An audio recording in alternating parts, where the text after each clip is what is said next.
Welcome to Business and Investing with Grant and Charlie, where we are enhancing your complete set of skills to build wealth inside and outside your business. Charlie, I got a story for you today. In preparation for this podcast, I had a little bit of coffee left in my previous coffee cup because I always swap it to the Business and Investing coffee cup.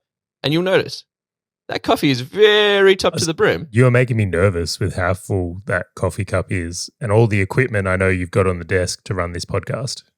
Well, I got caught in a trap. So I had some coffee left over from my other coffee cup. And I'm like, do I pour this out or do I pour it in and put more coffee on top? And I pushed the button on my Nespresso pod machine. And I'm like, oh, come on, stop. You definitely pour some of that out. That is too much. No, because then it's going to drip down the side and then it's going to impact the look of our logo. And it was traps all around. And I'm just sitting there, I got no idea what's going on. So I just committed to it. But you know what is not a trap, Charlie? Tell me. Our email newsletter. So if anyone's listening to this and you want to get notified every single time we drop one of these episodes, head over to businessandinvesting.com/newsletter, put in your name and email, and we will notify you every single time we drop one, and it won't be a trap. Let's cue your disclaimer, Charlie. It's Charlie here from Business and Investing, and I need to let you know that Grant, myself, and the Business and Investing team are in no way, shape, or form qualified to give you personal or specific financial advice. We strongly encourage you seek out and use professionals when you are making investment decisions or comparing investment products.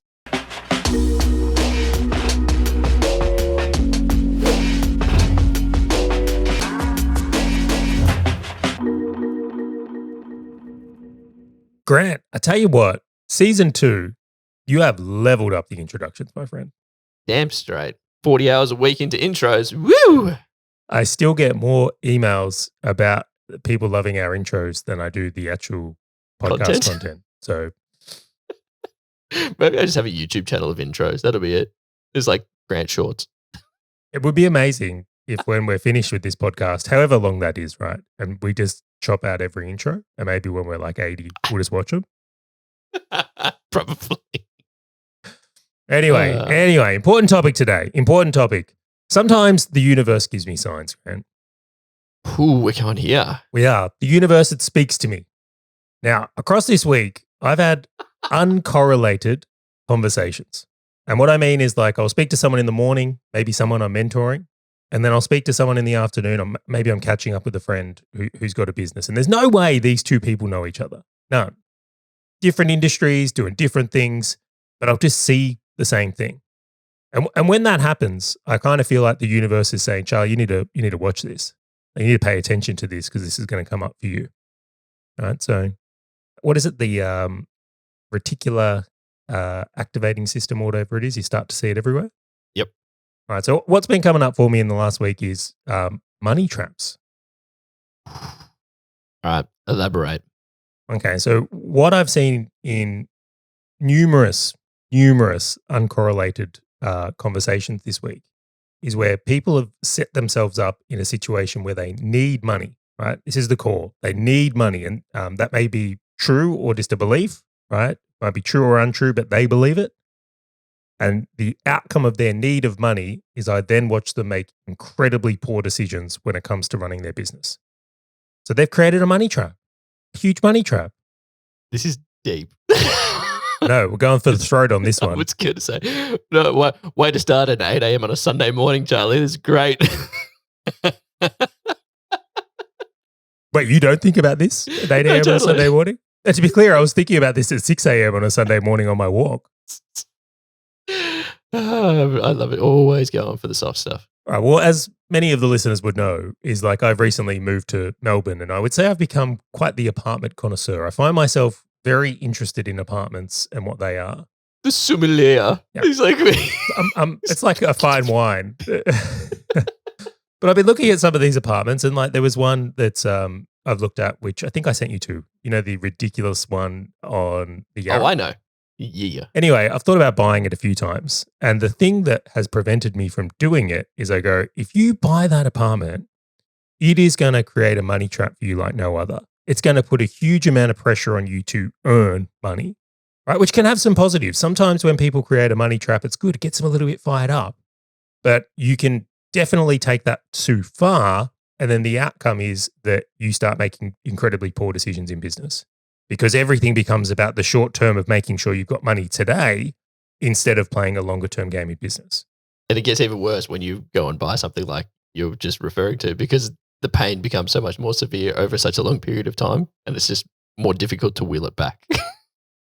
And I won't name these people, but these are the ones I see quite commonly. And I'll go into a few examples here. Is like, I have a friend who's growing a fantastic business. I love the business. To grow that business, they need to put on a lot of people. It's a heavy headcount business. Now, investing in the people to do that is costing him a lot of money. But the other side of that is he's got, how can I put it, quite a status-driven friendship group. So he decided to buy a new car while growing this business. And let me put it this way: he didn't buy a Toyota Corolla. No, I was going to say, I'm like, I've got this smirk on my face because I know. Yeah. And I'm like, yeah. You know who it is, and I'm sure like, you've picked it up right away as I've said it. A car, Charlie, not like an art piece, but yes. It's a luxury goods. It ain't a car. Yes, it's an art form, but yes. Now I'm watching him scramble. I'm watching this where it's like he's literally assessing staff members, and there might be someone really good who's an A player, and I'm just using round numbers, who wants 150 grand a year.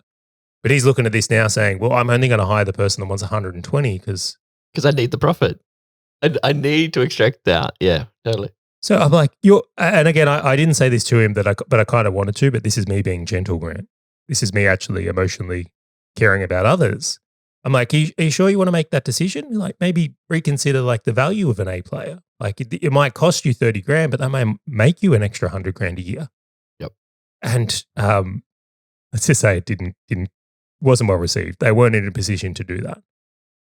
I also, and I must admit this, on after the catch up, the first thing that went through my mind, and this is me as a horrible person, I should totally start a business in this niche. He started making terrible decisions. If I just simply play the long-term game here and not play short-sighted, I'm going to smash him. I win.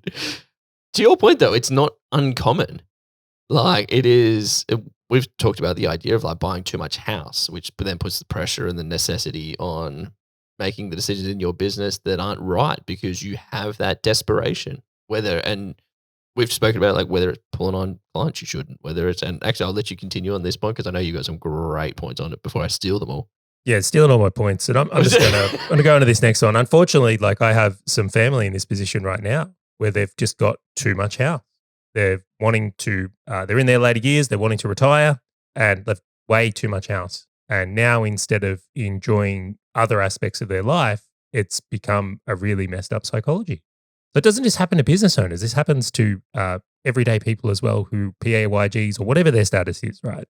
But it's like this whole environment of creating a money trap, which I will preface is the only reason I am good at seeing money traps today is because I was the master of creating them for myself. You've lost a couple of feet and legs in the process. Well, if anyone's seen photos of me, I've also like lost limbs and body weight because of it from the stress. Let's not get to the hair, Charlie. Actually, that's probably the biggest symptom is the hair. Well, let's go to another one. For many people, a huge one for me was when I found out Bianca was pregnant. When I suddenly felt responsible for a child, my need for money went through the roof. And the outcome I created was to work my face off. I worked incredibly hard. I played short-sighted. And even now I can look back on that 9-month period of pregnancy, some of the worst short-term decision-making I've made. Did I make money? Yes. Did I leave probably 4 times that money on the table through playing short-handed? Absolutely. But that is the piece, the opportunity cost that a lot of people don't see is when you are playing from a position of, I don't want to use the whole position of power, but when you're playing from a position of choice, not necessity. So it's like I get to versus I need to. That's when your business will represent the place that you're coming from, right? Where if you need to bring on another client because you need the money to pay for the bills typically outside of the business, that's when your decisions are clouded to the point that you're going to justify any client to yourself because of the desperation to get out of a tough situation.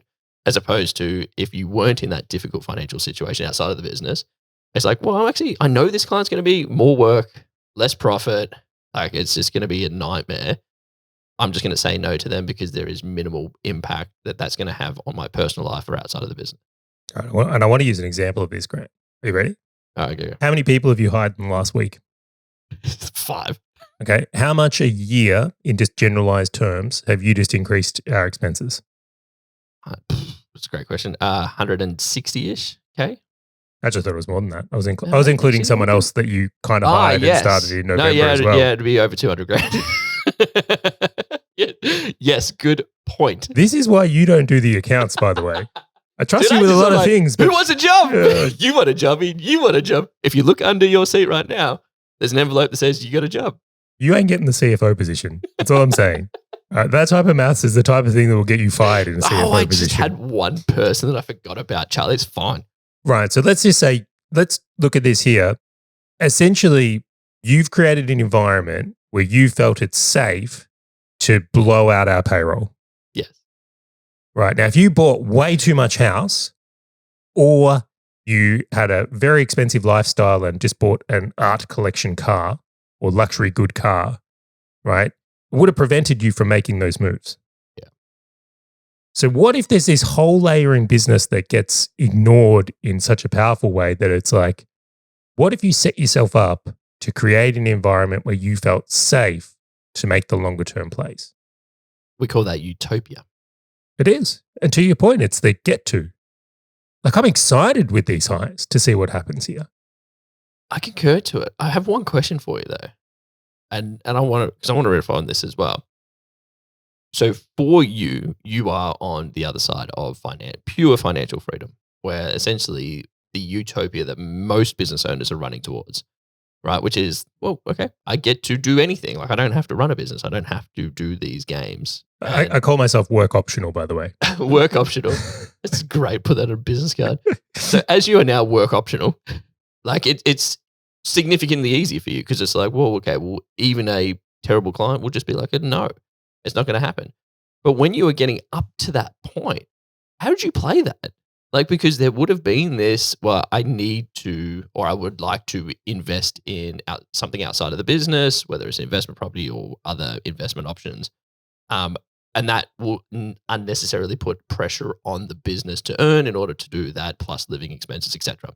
Right? Like, how did you navigate that versus how you would navigate that if you were in that situation again today?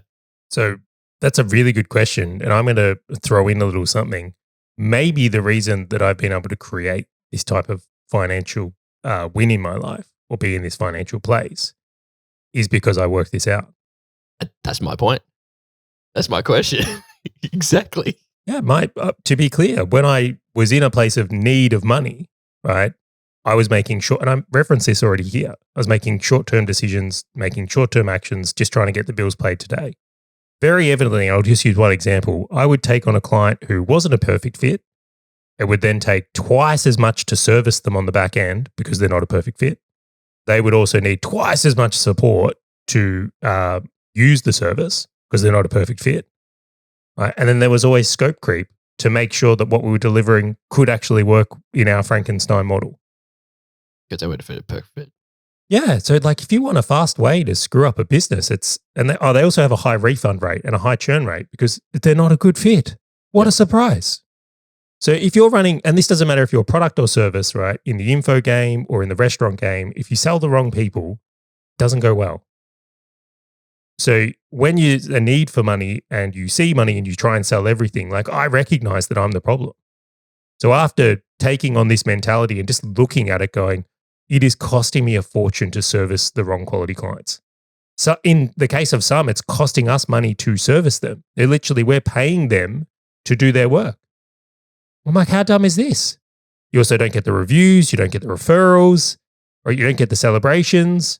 Anyone who follows me on social media now will see the types of crazy results we post from the ad agency and the amount of FOMO I put out in the world because I just sell people that are a perfect fit. Completely. Right. So how is the next thing? So after the awareness hit me pretty hard, that's like, this isn't going to get me to where I want to go. If I keep playing this short-term game, keep operating from this place of needing money and just selling anyone, I'm never going to make it to financial independence. Right. So I had to change the trajectory. So step one was creating enough of a buffer in the business where I could start to play, let's say, a medium-term game. Right. So the the first step was actually letting go of clients that weren't a perfect fit, which you were here for. You were well and truly remember that phase Oh, I of remember. Valo Media. How fun is it when you jump on a call with someone and just like, hey, this isn't working out? It is, yeah. It's like, sorry, it's a no from us. And then how much they actually want to stay. We're like, wait, how can I change? How can I be better at this? I won't name them again because I love them. Yeah, some of these were my friends. Completely. It's not that they're bad people. It's literally that it just did not fit into the business model. And unfortunately, these are the decisions you need to make as a business owner. Psychologically, it is so hard to fire someone or let go of a client who is paying you when you need money because you're actually like getting rid of money. Completely. And that can be so hard to get at the time. And you have to have belief in yourself that you can go and sell new people or find those right clients, which can be really difficult when you're in that circumstance because when you take on people that are the wrong fit for your business and they get a very subpar result because they're the wrong fit, it can also lead you to think your product is actually crappy. Oh, great point. Yeah, because it's like, why would you be confident in selling new people when these are the crappy results you've got for people? Yeah, it's like no one's coming to you celebrating going, oh, hey, Charlie, Grant, you guys just doubled our sales in like the last couple of months. Like you're not getting those wins, which means you're going, wait a second, am I the problem here? Is it everything that I'm doing? I don't know how to be successful in this. Hugely so. That is interesting. I will also stack on another layer that you touched on, which is like the big game changer for myself was the emergency fund. So I've covered it on the podcast many times before around how every time I would load up like 6 figures in a bank account, I'd go essentially throw it at another business, whether it's investing in another software company, whether literally it was anything that loaded up in a bank account, I would just straight back into another business. Exactly. Yeah, when I looked at it and I said, okay, well, continuing to get to some kind of infinite scale. So it's always recruit, and cash is bad, or invest in other businesses, cash is bad. Second, I started going, oh, you know what? I need at least 12 months of living expenses in a bank account because then I'm not forced to make decisions because any situation I know I've got the skill set to get myself through. Like if it turned out that the business model was terrible, I had to get rid of all bad clients or all clients and I had to get rid of all team and I had to start again. Do I back myself that in 12 months I could like recreate it, or in 6 months, can I recreate it? And the answer is 110% yes. I go, okay, well now I'm not playing from that position of have to or need to. I get to, which means it's like, well, there's minimal downside here. That's the magic. So you have to rewire this in a different way. So to get to your, forward my story here, like eventually you get to the place where you have an emergency fund. You don't have anyone who's the wrong fit in your business. And like you consider that ground zero. So let's just say it's 100 grand sitting in a bank account in this example for easy maths. You have to change your thinking to that's an emergency fund to I don't need to make short-term decision fund. Yep. I don't need to take on a terrible client fund. My no desperation fund. Yeah. And that is the magic of it. Is it worth, and I've thought about this numerous times because sometimes people, we've discussed buffers on this podcast before and people say that potentially I'm a little bit conservative. I'll leave that here on there. But if I have, in this example, 100 grand in a bank account, and that prevents me from taking on short-term decision making, and I just take on long-term plays, that might just be the best return on 100 grand I've ever got. Totally. I would actually argue it probably is. It's not a dollar figure like it'll never present itself as this is the money you made. But I would argue yes. Interesting, isn't it? Yeah. But inflation, Charlie, it's eroding away. Completely. But that is where the emotional / financial feedback is. It's not a one-to-one, right? Like the decisions that you're forced to make because you're desperate will never show up on a P&L. Like it will never show up as so obvious on a P&L. It's not like, Charlie, the reason that you have 2x or 3x to your revenue is because you didn't make desperate decisions. It doesn't show up like that. Everyone's like, oh, we're really good at sales and marketing, right? It's not like, oh, well, you had financial buffers, which means that you weren't desperate to take on clients, which means you said no to people. Like that feedback doesn't show up, which is why being on the other side is so obvious now. But making the mistakes along the way was the only way that it kind of presented itself. So I feel like this is one of the secrets. If you don't set yourself a money trap and need, start making better long-term, higher profit decisions for the business, even if it's just not servicing the wrong clients. Being able to go, well, I know we're not going to grow this month, but I'd rather not grow than take on something that's a bad fit. Or another example, Grant, you've witnessed us do this in the last little bit. There's a client we're trying to land in the ad agency right now. Right? And it's I've been able to go, well, we'll give you a free month just to prove ourselves. Yep. We don't need the money today. I can go, do you know what? I can lose money on this account in the first month just to show them how good we are and win the account. Yep. I couldn't do that if I need money. Exactly. Outside of pure desperation, where it's like he's like, oh my gosh, this is the only way I'm going to be able to pull on a client. Yeah, what a power offer, by the way, is like, I do love doing this where it's like, let's say someone's working with an ad agency already. And I'll say, I'm happy to go head to head with your current agency for free. Let me prove to you why I can smash the cover off them right now. But after that, you come across to us. The written rule, the Charlie move. It's a power offer. We should give it some kind of cool name. By the way, for anyone listening to this podcast, I'm happy to go head to head with your current agency. Shameless plug. I've got no money traps here. I'm in. I will fight your current agency to the death to win you as a client. As long as I want to work with you. As long as you're a nice person. Just be nice to me. Yeah, as long as you're the right fit for the agency. As to the point of this here, I don't just shamelessly fight in any niche, but to that point. So the emergency fund, huge. Like I've thought about this a couple of times, right? And going back to when I first started business, and I think a lot of business owners will align to this. The step number one was, how do I recreate the income that I was earning doing a similar job as an employee within the business? And that's almost like, well, if you can't continue doing that, well, your fallback's pretty obvious. Go get a job, right? Go and get a job, build up your emergency fund, and maybe go again. Take the swing at the bat, because there were just some things you missed.